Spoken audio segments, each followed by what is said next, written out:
Na nilipokuwa hospitalini baada ya upasuaji mara 3, wengine walianza kusema Mohamed Ali si mtu wa hapa. Mulisikia?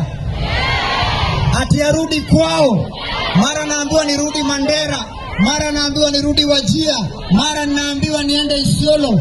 Ninataka kuambia mwenye mji amefika, siendi popote, tutabanana hapa hapa.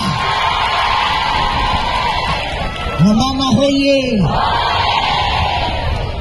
Eti kwa sababu mimi nakosoa, kwa sababu mimi najenga shule, naweka library, shule zote za Nyali nimenunulia basi, nimeweka basari, nimehakikisha usalama umepatikana. Nyali ilikuwa na kituo kimoja cha polisi, leo tuko na 7. Wamama wanafanya biashara. Juzi mumeona nimeweka ma street light za sola za kisasa mitaani. Mumeona hamjaona?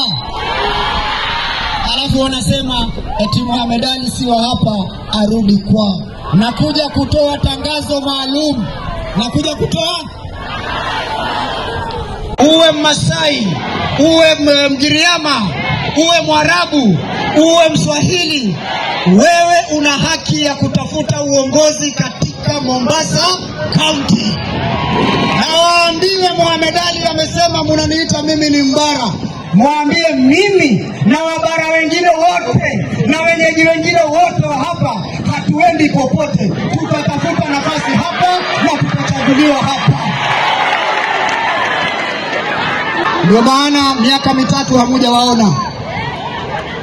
Badala wajenge shule, nasikia wanazunguka, wanaita wamama, wanawafungia mahali kama hapa, kila mama anapewa pakiti ya unga, alafu wanasema sisi ndio viongozi.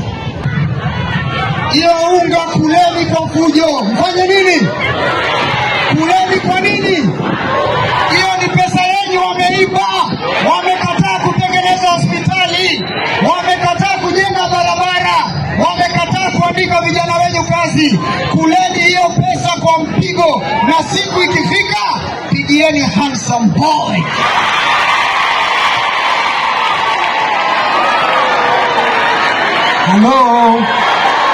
Halo.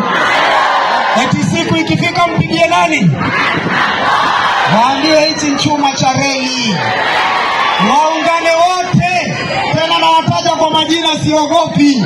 Wewe Abu Joho, wewe Joho, wewe Harub, wewe Sarai, wewe Abdul Samad, wewe yeyote atakayeungana na wao, waje. Nataka wafike 7, wakuja wapambane na mimi na jeshi langu la nchi kavu. Kwa sababu nitamaliza ujinga hii Mombasa. Kuna mwanamuziki mmoja wa reggae aliwahi kuimba na kusema, anaitwa Bob Marley. Aliimba katika ile album yake ya I Shot the Sheriff.